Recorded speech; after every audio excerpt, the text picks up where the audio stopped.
decided to change the plans. We moved up to a new blind tonight. It's a mile or so north of the blind that we were in for the last 2 days. And this is so secluded that I decided to stay overnight in the blind. And I got all the comforts of home. Got a sleeping bag, basically tanning out for the night.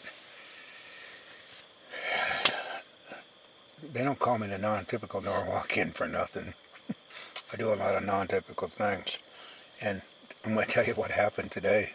This is luck. At 12:58, really nice buck came in. The other blind. You know what I was doing? I was reading a book laying on the floor. From noon to 1, I thought I'd take a little siesta. Chuck was up on a high spot. He couldn't figure out what was going on. I didn't even know they were in Dodge, let alone Wyoming. So anyhow, change of game plans, but that'll happen. And that's what's fun about hunting. There's no guarantees, and there's no perfect solutions. But here we are out in the middle of nowhere, where Butch Cassidy and the outlaw bunch probably slept on this same terra firma. So we're out here with a full moon, and when the moon gets over here, it'll illuminate this whole valley up. Not that I'm hunting in it, don't take that, but I'll be here at first light, and that was the only way we figured we could get in here without being seen. Yeah, there's rattlesnakes. You never know what little critters there are, but you know what?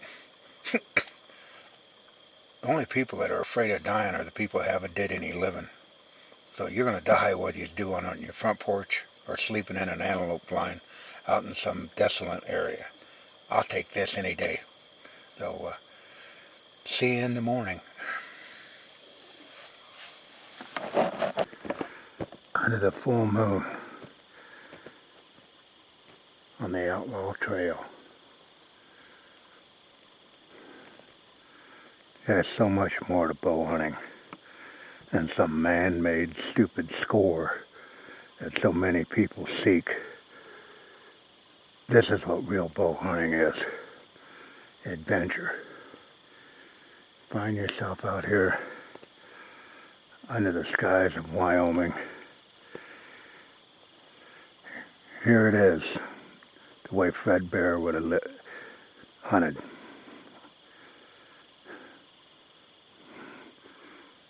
August 16th, 2016, in the prairies of Wyoming. If you young people want to experience bow hunting, get out of Iowa, head out west where they have a multitude of animals to pursue with a bow. Not just your corn-fed Iowa white-tailed deer. That's not much of a challenge anymore.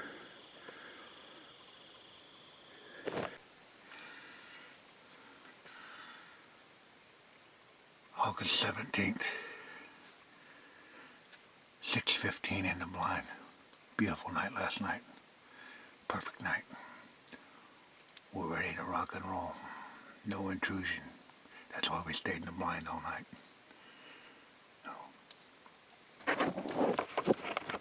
Yeah, we're facing due west. Sun will come up over our back. And hopefully this will play out.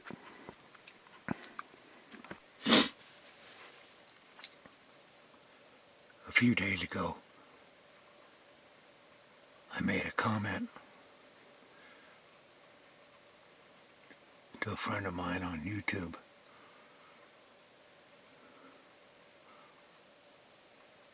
that bow hunting is more to it than just killing animals.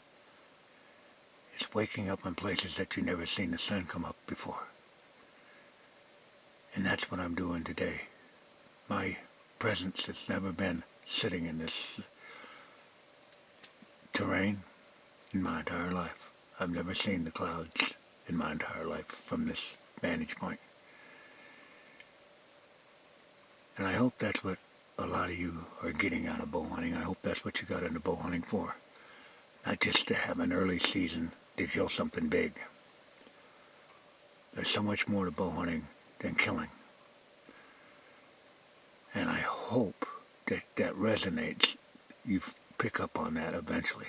It's not about the glitzy so-called showgirls or whatever. They get up in front of the crowds and giggle a lot and smile a lot. It's about the dirt and the grit and the challenge. That's what bow hunting is, the challenge. You're challenging yourself with somewhat of a primitive weapon.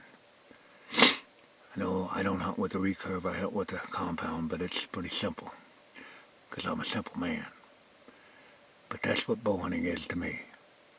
Waking up, seeing new sunrises, and seeing new sunsets from places you've never been on this earth before. That's what you should try to look forward to in bow hunting. Not a man-made given score by a bunch of people that sit around at a table and can criticize your effort on what score it comes up with, or rally around you and pat you on your back with high fives if it exceeds a score that they've never achieved. Never before have I seen it at daybreak. The same hills that Butch Cassidy, Sundance Kid, Tom Horns. I'm in their land. This is historical land. Doesn't have anything to do with the kill. Like I say, I've never woke up in 66 years of life and seen that at daybreak. So much more than just killing an animal with a bow and an arrow.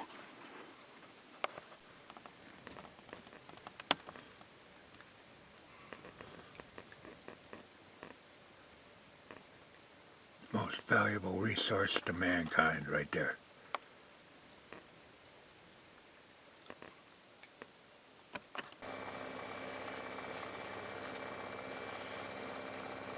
This little simple wash rag is one of your best allies on keeping cool. Oh, I'll tell you what. You soak that down in your ice bucket. Bring that out on you.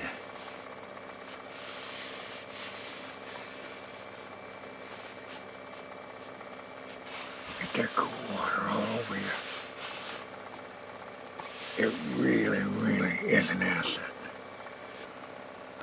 I got off the mark yesterday, but the wind busted me anyway, but I still went off the mark when those chucks had a nice buck and about 5 does came in. This is your best ally on keeping you alert. Doesn't weigh nothing, and I'll tell you what, put it around your neck, put it in, it really cools you down. Well, been in the blind since 8 o'clock last night, 8:30. It's almost 4 o'clock right now. You know, all the things that, between the hillbilly cooler, the Coleman fan, all those come into play to keep you cool. But my number one ally that I just found out that really makes me get cool. Years ago, Deb made me this see-through shirt. She sewed it up with material so it breathes real good. But the nice thing about this situation is I finally found out a way to cool your whole core body down. You take your shirt, usually in your cooler, pardon the hair, bring it out soaking wet, rinse it out a little bit, don't rinse it out overly, get too much of the water out of it because it's going to get out anyway. Now, when you put this shirt on,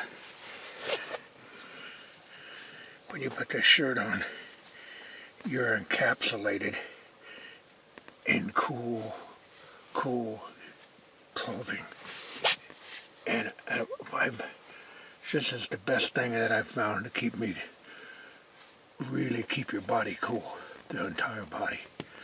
And it's going to be cold when you put it on your back, because that water is ice water.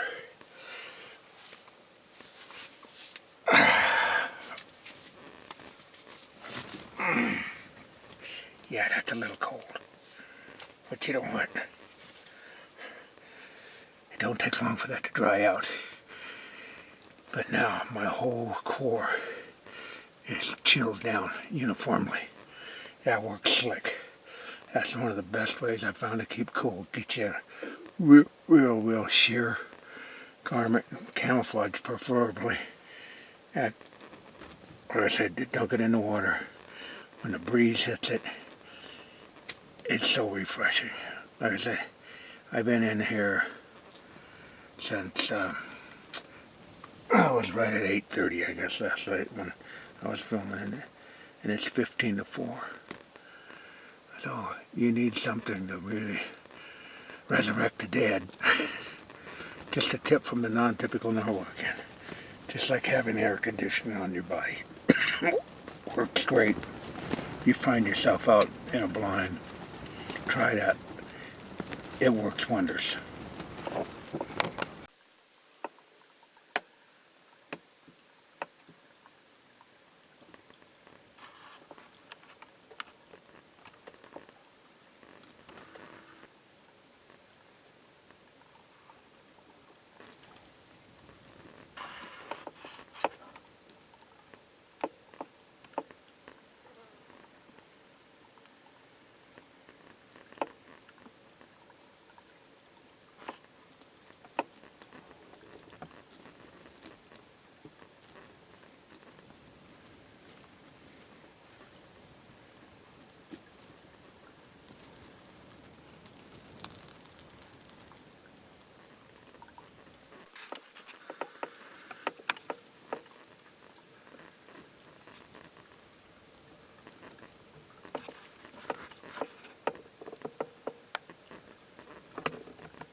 That's some of the landscape. I'm sitting right at the bottom of that, base of that.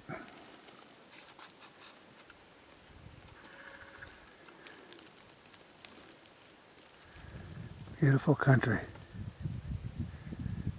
You know, when you're on a hunting trip, open your eyes, see what's around you. You see what's in front of you right there? That fence post represents what American men were. They hand dug that hole, chopped that post out. It's a cedar post, and it's as solid as a rock. You got 1, 2, 3, 4, 5, 6 strands of barbed wire on it. And as you walk down through here, not one of these posts has any conformity to it. But they knew if they used cedar, it would have longevity. Now that one's busted off. But each and every one of them have a different conformation of them. My hands have just touched part of history. A cowboy's sweaty hands erected those. And now there's a post right there that most of us would scoff at today. You wouldn't even take it out of the pile. But they seen value in it, and they dug those holes, and it's still solid as a rock. And each and every one of them posts were set by an American cowboy, a rancher. That one busted off, rotted off. But what I'm trying to get at is, it's not all about killing when you go on these hunts. It's about seeing the geographical makeup. Now here was a nice post. This was probably erected later. It's solid. But like I said, as you walk down this fence line, each one of these posts are as different as people. This is a big fat one. And I back up like here, there was a skinny one. Same way with people. And they all made a fence line. Just like people make humanity. This is a view. This is part of the outlaw trail. Those bluffs, the outlaws hid in them. They could get up high. Posses couldn't get to them because you could see your adversaries or the law coming 3 days before they got there. Just a little geographical makeup of this country called Wyoming. Sometimes you run into traffic and horses' asses even in Wyoming. And here's the situation. Now what do you do with that? They dominate. This is their road. You're a foreigner, and you, like I said, a traffic jam in the high plains. Well, you got road kills out here in Wyoming too. There was a nice antelope there. They get hit crossing the road. Anyhow, I thought, at least let him know he was alive. Well, here we are. It's Thursday night, last night of the hunt. This is my setup. My posterior goes on that cushion. My back goes against that tree. My feet go on that carpet. And you're sitting down. Brushed in the background. Pretty well hidden. We're sitting on the ground up here on a high hill. Got a north wind. Rainstorm coming through. For you first time hunters, and I can't emphasize this enough, you don't know what you're in for. You've got to be prepared for your own safety and your own comfort. You got to have warm clothing, cool clothing. All that's your responsibility.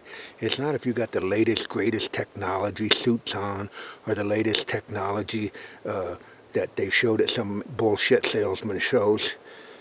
It's about you taking personal responsibility for your safety. And when I get in a dire straits area, if I got to stay in the bush, be it, or out on the high plains prairie at night, I can endure that. Got to ask yourself, will your gear let you do that? Every year, people show up so ill-prepared. Well, it's a guided hunt. Yeah, the guide's going to take you. He's got access to good ground. He's going to take you to where he knows where animals should be. But you, and you alone, are responsible for your well-being in the clothing department and the comfort level. And don't think that you're not, because you're just fooling yourself. Well, like I say, if most of you haven't hit the delete button, the ones that stayed tuned, maybe you learned something, because I'm doing this for your personal safety, not mine. Because I see a need for that. And if I sound a little bossy and a little pushy, so be. If I got the point drove home, that's all I care. So let's stop rambling and start hunting. Personal responsibility starts with you. This is my view tonight. That's looking straight east. Rough and rugged country. Unforgiving. If you have to spend any time out there at all, you better be prepared, because it hasn't changed since mankind. And living and dying out here is no big deal. By the way, that dry dirt right there that you're looking at, that should be a waterway. But as you can see, there's no water in it.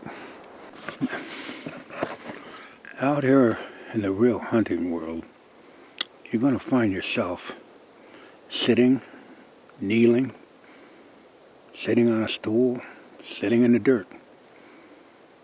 It's not standing. So many people practice standing, predetermined yards, stand there and shoot arrow after arrow.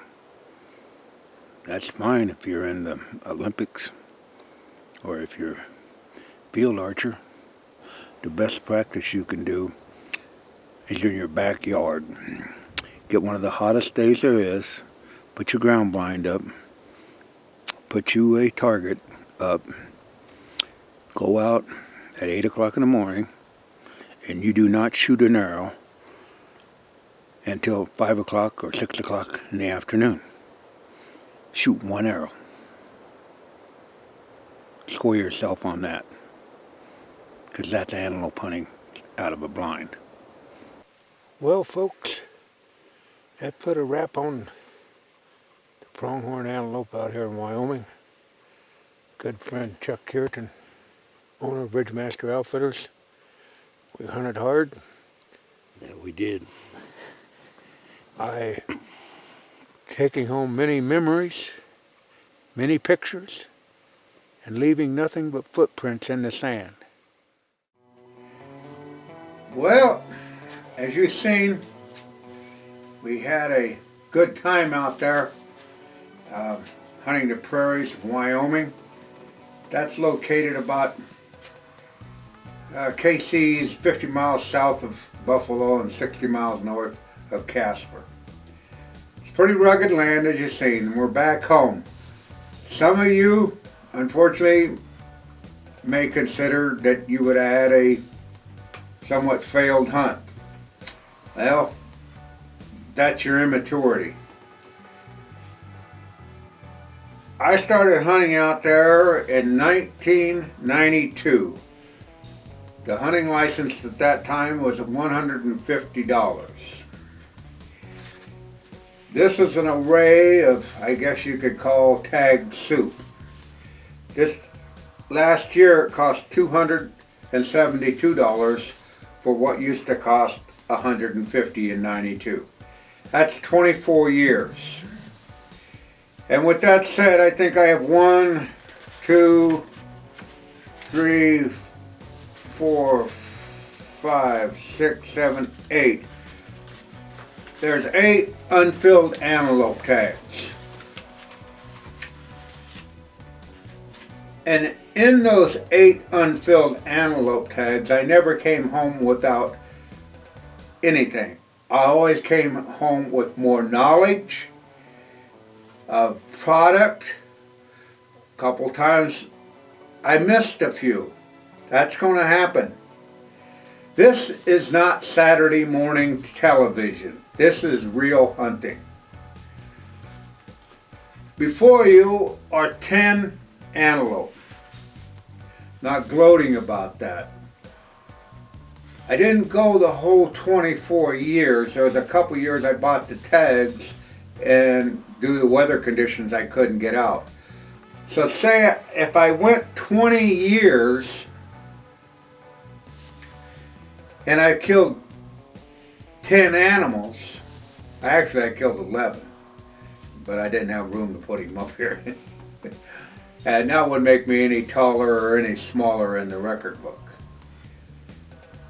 But just take it on 10, that would give you a 50% success rate. And that's not bad with a bow and arrow. The farthest one I ever shot out there was 40 yards. The rest of them were shot between 10 and 20. I don't advocate long shooting. I don't think it's needed. But then that's the individual's choice. Just make sure that you can live with the results. As far as trophy value, this particular animal right here is the greatest trophy I have. I don't even know what it scored. It was shot with my late cousin, Don Mealey. We went out, hunted together with him and his son on his first trip. He's no longer with us. But that was a memorable hunt. For you score enthusiasts, you're looking at an 81-inch, 15-inch prong antelope right here. That doesn't have any more credibility than the one that I shot right here with Rick Motzko from Happy Apple Orchard. We both went home with antelopes.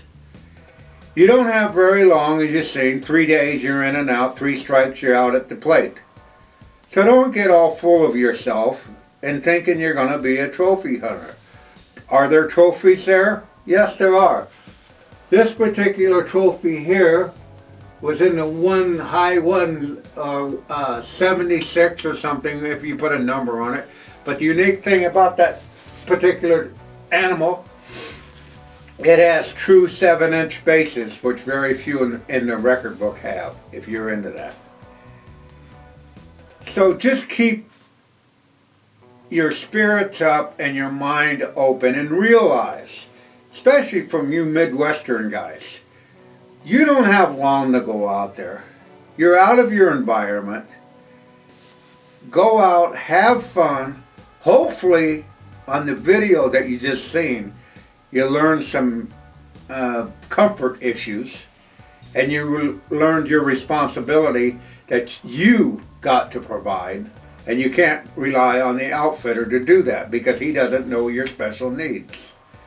Now, on another topic, when you people want to go out and film your hunts, then you're in a special league by yourself. You best be filming the first buck antelope that you can legally shoot as close as you can get it on videotape, because if that's your quest, don't be waiting for one of these guys to come in. You may be waiting a lifetime. They may not even be where you're ever going to be hunting. So that's enough of my rambling. I had a great time. I can't imagine any one of you going to a Western hunt, coming home, without having a great time. You're going to have different weather, scenery, everything is going to take you out of your realm. And like I said on the onset of this video, that's what Teddy Roosevelt set out for in the Boone and Crockett Club, to get you, the hunter, to be more of an explorer, get you out of your geographical region, get you into a different geographical region, meet different people, hunt different species of North American game, big game, and come back with many, many stories to tell and a lot more educated and a rounded person in doing so, whether you kill an animal or come back with a tag. And remember, these tags are just your passport. They don't guarantee that you're going to kill anything but time. So, like I said also, as a bow hunter, you have to be a mature person. If you're not, well, you don't belong in the bow hunting fraternity. That's it from the Non-Typical Norwalk in 2016.